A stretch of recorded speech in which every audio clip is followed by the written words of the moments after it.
Mrs. Martha's peaceful morning walk took a dark turn when two police officers approached her, suspicion in their eyes. What they didn't know was that the quiet woman on the bench wasn't alone for long. Her son, an FBI agent with the power to shatter their assumptions, was just steps away, and he was about to turn their world upside down. It was a sunny morning, a kind of day that made Mrs. Martha feel alive and happy, even at her old age. She made this walk every morning. The park was her special place. Mrs. Martha, a quiet and gentle woman in her 70s, enjoyed the calmness of the park. She had been coming here for years, ever since her husband passed away. The park gave her comfort, reminding her of the long walks they used to take together. Today, like every other day, she wore her favorite blue shawl and her sturdy walking shoes. As she walked along the path, she smiled at the children playing in the distance, their laughter filling the air. She loved how the park brought so many different people together. After a while, her legs began to feel a bit tired, so she decided to sit down on a bench near the pond.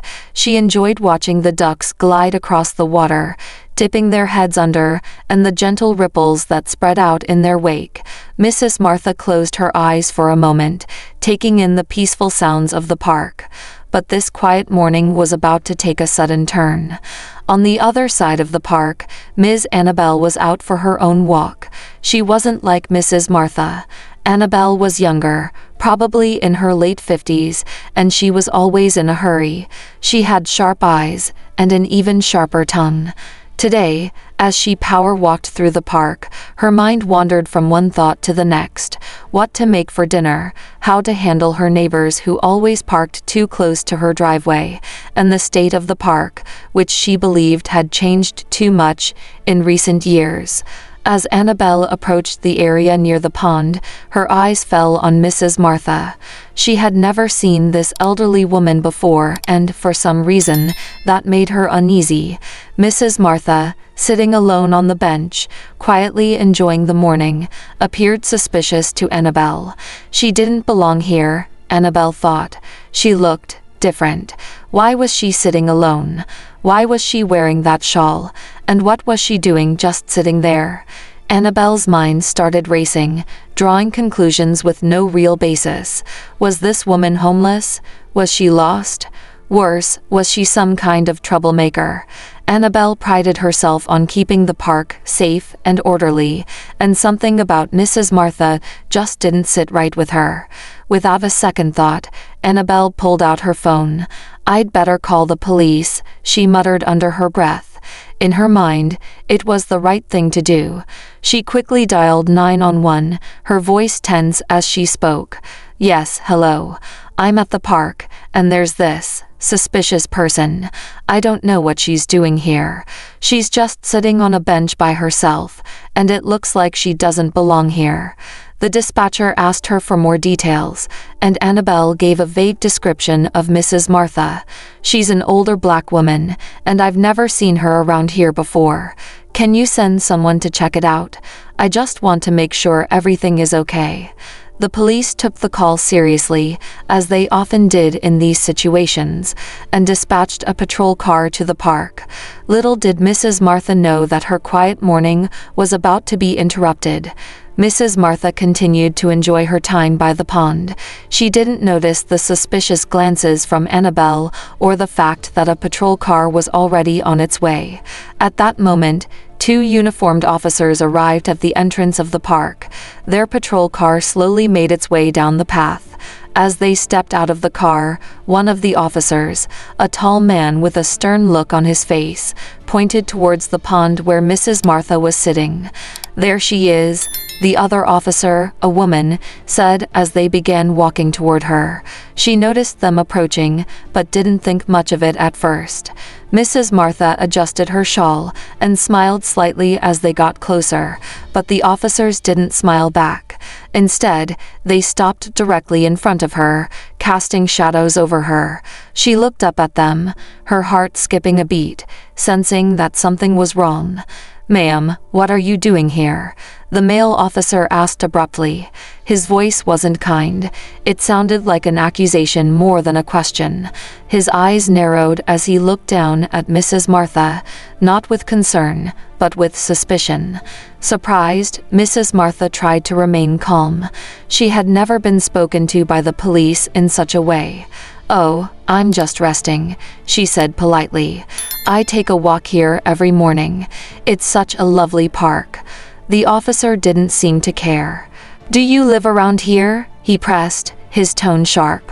The female officer stood beside him, her arms crossed, watching Mrs. Martha closely, as if waiting for her to make a wrong move. "Yes," Mrs. Martha answered, her voice steady but confused. "I live just a few blocks away. Is there something wrong?" The male officer exchanged a glance with his partner, then turned back to Mrs. Martha. "We got a call about a suspicious person," he said coldly. "Someone said you were hanging around here for too long. What exactly are you doing sitting here?" Mrs. Martha blinked, taken aback. She could hardly believe what she was hearing. "I'm just resting," she repeated softly, her voice shaking a little now. "I didn't mean to bother anyone. I just like sitting by the pond." But the officers didn't seem to care about her explanation.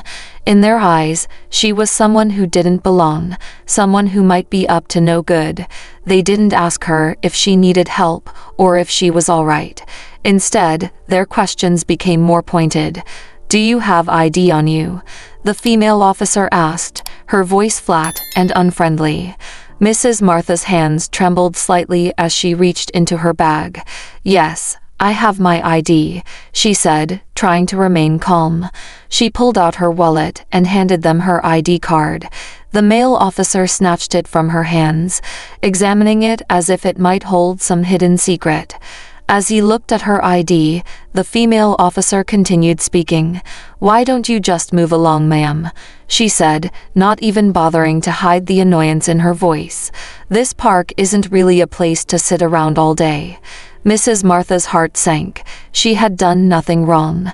She had come to the park, as she had done many times before, to enjoy the morning, to rest, and to think of the happy memories she had with her husband. But now, they were treating her as if she was a criminal.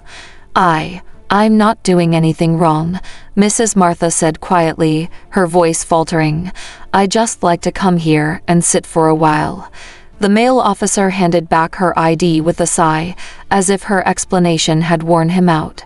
"Well, people are feeling uncomfortable," he said, not looking her in the eye. "Maybe it's time you leave for today." Mrs. Martha's face flushed with a mixture of embarrassment and disbelief.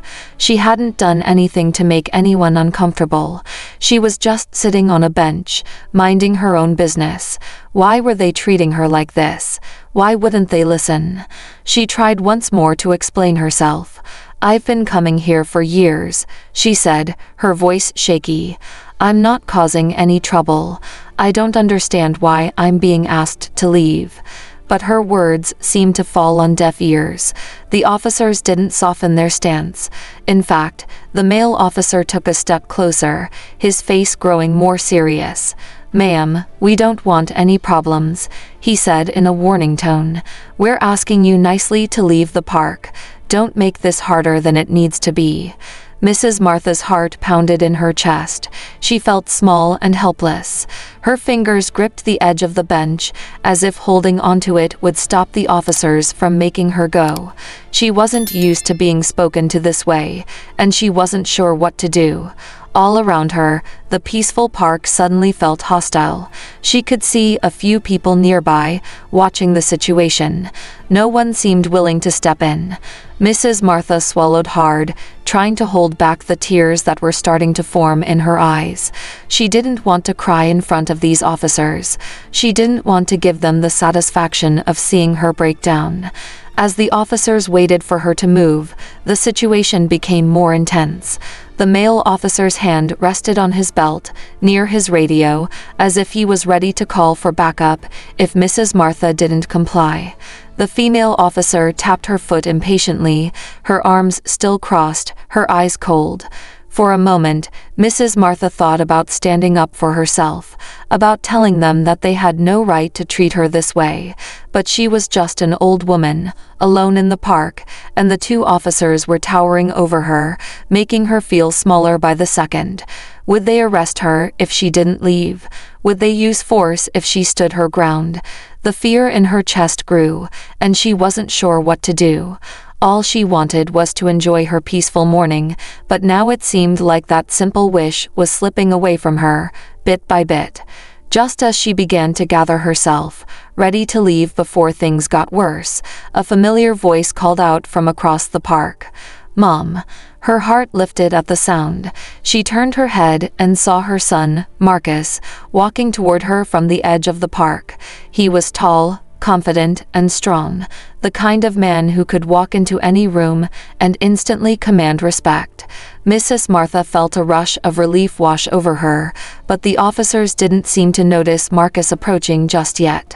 Marcus had arrived to pick up his mother, like he did every Saturday after his morning meetings, but as he got closer, he noticed something was wrong. The sight of two police officers standing over his mother, their expressions stern, made his stomach tighten with anger. The officers finally noticed him when he was only a few feet away. They turned their heads, looking at him with surprise, not yet understanding who he was or why he was walking toward them with such purpose. Marcus stopped just in front of the bench where his mother sat, his eyes narrowing as he took in the scene. His mother looked up at him, her eyes wide with both relief and worry. The officers straightened up, their postures stiffening, unsure of what was about to happen. "Is there a problem here?" Marcus asked, his voice deep and controlled. There was no fear in his tone, only a calm authority that made the officers hesitate. The male officer, clearly annoyed by the interruption, stepped forward and squared his shoulders. He didn't like the way Marcus was speaking to them, as if he had any authority in the situation. "Sir, this is a police matter," the officer said, his tone sharp. "We're handling it." Marcus didn't flinch. He glanced at his mother, his eyes softening for a moment, as if to silently ask if she was okay. Mrs. Martha, feeling reassured by his presence, gave him a small nod, but the fear in her eyes was still there. That was all Marcus needed to see. Without saying a word, Marcus reached into his jacket pocket and pulled out a leather badge holder. He flipped it open and held it up, right in the officer's face. The badge gleamed in the sunlight, an official FBI badge. "I'm Agent Marcus Williams," he said calmly, though there was an edge to his voice now, one that demanded respect. "I'm with the FBI, and I believe this is my mother you're speaking to." The officers froze, their eyes widened as they looked at the badge, then at Marcus, and then at Mrs. Martha, who was now watching them with quiet strength. The weight of the moment hit them like a ton of bricks. They had been harassing the mother of an FBI agent. The female officer took a small step back, her face pale. The male officer, who had been so sure of himself a moment ago, now looked completely thrown off. His mouth opened slightly, as if he was about to say something, but no words came out. He blinked, clearly unsure of what to do next. Marcus, standing tall and unwavering, didn't take his eyes off the officers. "So," he said, his voice low but commanding, "would you care to explain to me why you're harassing my mother?" The male officer cleared his throat, trying to regain some control of the situation. "We got a call about a suspicious person," he stammered, his confidence clearly shaken. "We were just following up." Marcus's jaw tightened. "Suspicious? My mother?" Sitting on a bench in the park, he raised an eyebrow, challenging them to defend their actions. The officers were visibly uncomfortable now, their earlier bravado completely gone. The female officer spoke up, her voice quiet and unsure. "We didn't know." Marcus cut her off, his gaze never wavering. "No, you didn't know," he said, his voice sharp. You assumed because she's an elderly black woman sitting alone in the park. You assumed she didn't belong here." The officers stood there, speechless, their faces pale. They were used to being the ones in control, but now they found themselves at a loss. The power dynamic had shifted entirely, and they didn't know how to handle it. For a long moment, no one moved. The crowd around them was completely silent, holding their breath, waiting to see how the officers would respond. It was clear to everyone watching that they had crossed a line, and there was no easy way out for them. Marcus lowered his badge, but his eyes remained locked on the officers. "I think we're done here," he said, his voice final. "You should leave." The male officer hesitated for a second, his pride clearly wounded, but he knew there was nothing more he could do. He nodded stiffly. "Yes, sir," he muttered, avoiding eye contact. The female officer quickly followed suit, and together, they turned and walked away, their shoulders hunched, leaving Mrs. Martha and Marcus standing by the bench. As they disappeared from sight, the tension in the park slowly began to lift. The people who had been watching let out quiet murmurs, some shaking their heads in disbelief at what they had just witnessed. Marcus turned to his mother, his expression softening. "You okay, Mom?" he asked gently, kneeling beside her. Mrs. Martha nodded, her eyes brimming with gratitude. "I am now, thanks to you." She reached out and squeezed his hand, feeling safe and protected once more. As the two officers walked away, their faces red with embarrassment, Mrs. Martha sat on the bench, still holding her son Marcus's hand, trying to steady her racing heart. She had never imagined that her peaceful walk in the park would turn into something so frightening. The officers, now a few steps away, stopped suddenly. They turned back, glancing at each other nervously. It was clear that they realized their mistake, an error so glaring it left them both shaken. They had harassed the mother of a powerful FBI agent based on nothing but a baseless phone call and their own wrong assumptions. The male officer, still looking uncomfortable, cleared his throat and took a step forward. "I think we owe you both an apology," he said, stumbling over his words. His eyes flickered between Marcus and Mrs. Martha, unable to hold their gaze for long. The female officer, standing beside him, nodded quickly, her expression a mix of regret and shame. Marcus didn't let them off easily.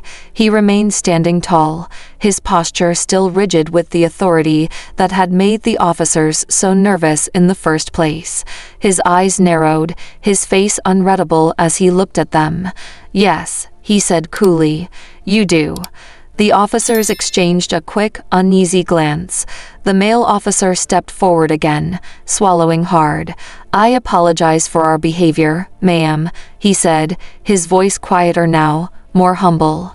"We were just responding to a call, but we shouldn't have treated you that way. We didn't mean to cause any harm." Mrs. Martha, always the gracious one, gave him a small nod. Her kind heart made it hard for her to hold a grudge, but the sting of how they had treated her was still fresh. "I understand," she said softly, though the pain in her voice was clear. "But it didn't feel like you were just doing your job. It felt like, well, like you thought I didn't belong here." The female officer's eyes darted to the ground. She looked deeply ashamed now, realizing that they had let their biases cloud their judgment. "We're sorry," she said, her voice barely above a whisper. "It won't happen again." Marcus stood by his mother's side, his face still serious. "I'm sure it won't," he said, making it clear that he would make sure of that. There was a pause as the officers nodded, turning away again, this time for good. The patrol car rumbled back to life, and they drove away, disappearing down the park's winding path. As the car disappeared from view, the quiet murmurs of the people in the park began to grow. Small groups of onlookers, who had witnessed everything, whispered to each other in shock and disbelief. They had seen the entire confrontation, and more importantly, the powerful way it had ended. Some nodded respectfully in Marcus's direction, understanding now who they had been dealing with. But one person stood frozen, unable to move, Ms. Annabelle. She had been watching the whole scene unfold from behind a tree, hiding herself from sight. Her heart pounded in her chest, and her face had gone pale. She couldn't believe what she had just seen. Annabelle had been the one to make the call, the one who had assumed Mrs. Martha didn't belong in the park. And now, seeing the outcome of her actions, she realized just how wrong she had been. Annabelle's eyes followed Marcus and Mrs. Martha as they stood together. She wanted to slink away, to avoid any attention, but guilt gnawed at her. She hadn't intended for things to go this far, but now, seeing the pain she had caused, she wasn't sure what to do. Her feet seemed glued to the ground, the shame weighing her down. Marcus, always aware of his surroundings, noticed Annabelle standing off to the side. He knew without a doubt that she was the one who had made the call. His sharp gaze landed on her, and she stiffened, feeling his eyes on her. She couldn't bring herself to look him in the eye though. Instead, she turned and hurried away, her heart heavy with regret. She didn't want to face the consequences of her actions. She just wanted to disappear. As Annabelle slinked away, Marcus turned back to his mother, his expression softening. He reached out and gently took her hand, helping her to her feet. Mrs. Martha stood slowly, still feeling the weight of what had happened, but now comforted by her son's strong presence. "Let's get out of here, Mom," Marcus said, his voice warm and protective. "You've had enough excitement for one day." Mrs. Martha gave him a small, tired smile, grateful beyond words. As they walked away from the bench, Marcus wrapped his arm around her shoulder, holding her close as they made their way through the park. The people around them continued to watch, whispering in awe at what they had just witnessed. As they passed by, a few of the onlookers nodded respectfully in their direction. Some even gave small waves or quiet words of support. It was clear that this moment had left an impact on everyone who had seen it. The park, once filled with quiet suspicion and tension, now seemed to settle into a new kind of peace. Marcus glanced down at his mother as they walked. "You all right, Mom?" he asked, his voice gentle now, full of concern. Mrs. Martha squeezed his hand, her heart swelling with pride and relief. "I am now," she said softly, "thanks to you." For Mrs. Martha and Marcus, the day had ended in peace, but the reminder of how quickly things could change lingered. Marcus held his mother close, thankful that he had arrived when he did, and Mrs. Martha, feeling the warmth of her son's protection, walked with a sense of safety she hadn't felt earlier. The park returned to its peaceful state, but the events of that day would echo in the minds of those who had seen it, a reminder of the power of standing up for what's right, and the strength of a son's love for his mother. Did you enjoy this story? Don't miss out on more exciting content. Hit that subscribe button and turn on notifications so you're always the first to know when we drop something new. Join our community today and stay tuned for more.